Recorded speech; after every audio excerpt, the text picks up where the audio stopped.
tafsirnya sebelumnya sudah ada. Kalla, jangan, itu bahaya. Itu saking sayangnya Allah. Kalau tidak sayang nggak akan diperingati. Orang tua kalau sayang kadang-kadang demikian kan? Jangan. Ya, marahnya orang tua kan bukan karena benci, tapi lebih karena sayang kan? Karena tahu, karena punya pengalaman. Apalagi Allah yang tahu segalanya. Ya, karena Allah betul-betul sayang, ibu punya rahim, ibu marah. Allah sifatnya rahim. Itu. Jadi ketika menyampaikan misalnya dengan keras peringatan, mengingat. Ya, itu ditafsirkan awalnya bukan karena sifat ghadab atau marah bencinya, bukan, karena sayangnya. Mumpung belum meninggal, masih ada kesempatan taubat. Jangan lakukan itu. Kalla, jangan, itu bahaya. Bahaya. Jangan lakukan. Ya. Jelas di sini? Baik. Teruskan ayatnya, hatta yakhudu fi haditsin ghairi, masih di An-Nisa ayat 140. Innakum idzam mithluhum. Ini yang saya sebut menular. Itu Allah yang sampaikan langsung. Kalau kamu terus ikut ceramahnya, ikut pengajiannya, baca bukunya, pengen tahu aja, disimak, nyemplung ke situ, terpengaruh. Karena orang-orang semacam ini, munafik itu di Quran itu disifati dengan kata-katanya sering menarik. Retorikanya cantik, logikanya kayak bagus. Padahal menjauhkan Anda dari Allah. Yang dipertaruhkan tuh iman. Iman tuh kunci akhirat. Gak ada iman, celaka akhirat. Hitungan akhirat tuh bukan perbuatan dunia, tapi iman kunci dasarnya. Ya, iman. Makanya ada orang sholat, ada orang puasa. Ada orang sholat, ikut puasa, ikut zakat. Ya, ikutan semua itu. Bisa masuk surga nggak? Halo? Kalau tidak tahu katakan wallahu a'lam. Ini biar cepat. Ada orang sholat, ada orang puasa, ada orang zakat. Bisa masuk surga nggak? Belum tentu kalau dia tidak beriman. Nah, imannya nomor 1. Kan sekarang ada orang sholat ikut-ikutan sholat kan, tapi belum beriman. Puasa ikut-ikutan puasa, ya kan? Kalau dikerjakan tanpa iman, itu hanya perbuatan dunia saja. Dapat apresiasi, ya, ada petunjuk cepat hidayah. Alhamdulillah masuk Islam, alhamdulillah. Ada dalam kebaikan, dalam pengertian kita sebagai mukmin, mesti yakin itu. Tapi kalau cuma berbuat baik dunia, tidak ada imannya, Allah balas di dunia. Adilnya Allah dibalas di dunia karena dia mengerjakan untuk dunia. Itu yang dimaksudkan ketika Sayyidah Aisyah radhiyallahu taala anha bertanya pada Rasulullah sallallahu alaihi wasallam. Ya, bima makna si fulan itu orang baik ya Rasulullah? Si fulan itu non muslim, baik sekali. Dia nyumbang, dia bantu, dia donasi, ya, perbuatannya baik.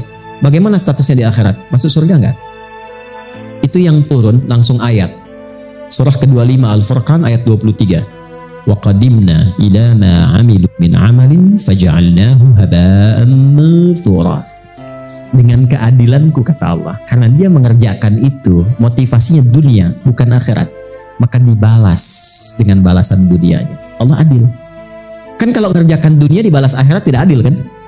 Dunia ya balas dengan dunia. Aku balas cepat, kata Allah, untuk memberikan kenyamanan dunianya. Kalau dia mau kembali kepada konsep akhirat, di akhirat diberikan. Maka di akhirat gak jadi apa-apa kecuali debu yang berterbangan. Turun ayatnya. Karena itu kunci akhirat itu imannya. Iman ini yang penting. Nah, saking kencangnya peringatan itu turun. Kalla, jangan lakukan, ini bahaya. Makanya kalau ada orang yang nyeleneh, yang tidak jelas, jangan sertai. Jangan iseng-iseng, tinggalkan aja langsung. Bahaya. Nah, orang-orang seperti itu tipikalnya kadang-kadang bicaranya pintar, tapi tanpa sadar membawa Anda menjauh. Ujung-ujungnya nggak sholat, ujungnya nggak puasa. Yang paling bahaya menyoal keyakinan sendiri. Ya, di mana ditemukan kalimat itu? Di Al-Baqarah misalnya, di ayat ke-204. Wa minan nasi may yu'jibuka qawluhu fil hayatid dunya wa yushhidullaha ala ma fi qalbihi wa huwa aladul khisam. Ada orang yang karakter hidupnya ketika bicara kata-katanya menarik, retorikanya begitu cantik. Kadang-kadang bawa ayat-ayat Quran, dipotong-potong, bawa untuk menguatkan argumentasi. Kadang-kadang bawa gelar, sehingga terlihat seperti meyakinkan. Padahal itu musuh yang paling berbahaya, kata Al-Quran. Dan dia bawa status, bawa gelar. S1, S2, S3, S4, kerupuk 2. Masuk banyak. Karena saya suka pengen senyum sendiri. Ini orang belajar tinggi-tinggi sampai S3, tapi nggak kenal Allah, kalah sama anak TK yang belum sekolah SD. Saya ngapain sekolah tinggi-tinggi kalau konslet pulangnya? Sekolah tinggi-tinggi tapi nggak kenal Allah. Sedangkan ilmu itu ada untuk menguatkan iman. Anda kalau belajar di kampus IPK 4 nggak kenal Allah, belum pintar Anda. Belum pintar. Karena ilmu itu ada untuk mengenalkan kepada Allah, ilmu apapun itu. Karena itu dibuka iman dulu baru ilmu. Itu ada di Quran surah ke-58 ayat 11. Yarfa'illahu alladhina amanu minkum walladhina utul ilma darajat. Jadi semua perangkat hidup yang ada sekarang itu untuk mengenal Allah. Anda punya jabatan sekarang, pangkat, bintang, macam-macam, tinggi. Tapi kalau dengan kedudukan itu belum mampu mengenalkan bahkan diri Anda kepada Allah, itu belum diakui di hadapan Allah. Ya, harta juga demikian. Berapa banyak harta yang mampu mendekatkan diri Anda dengan Allah? Kalau udah ditambah sampai miliaran, triliunan, belum kenal Allah juga, mau berapa banyak lagi? Sedangkan itu tidak dibawa pulang. Kan enggak, jangan lakukan begitu. Teruskan ayatnya. Innallaha jami'al munafiqina wal kafirina fi jahannam jami'a. Kalau ada orang mempertahankan nifaknya dan mempertahankan kemunafikannya dalam konteks menyoal agamanya, maka tempat kembalinya yang paling istimewa di neraka, kata Allah. Yang paling istimewa di neraka. Apa itu? Jahannam. Bahkan nanti kalau terus baca sampai ayat berikutnya akan ditemukan kalimat innal munafiqina fid darkil asfali minan nar. Di tempat yang paling bawah, di keraknya. Di keraknya.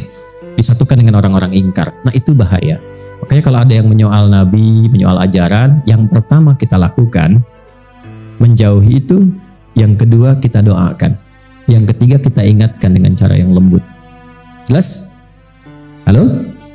Jelas ya? Dan didoakan, karena masih punya hak untuk jadi soleh sepanjang hidup.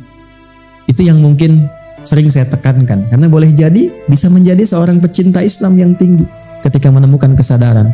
Dan kita dorong dengan doa, ya, mudah-mudahan dengan doa itu melembutkan hati.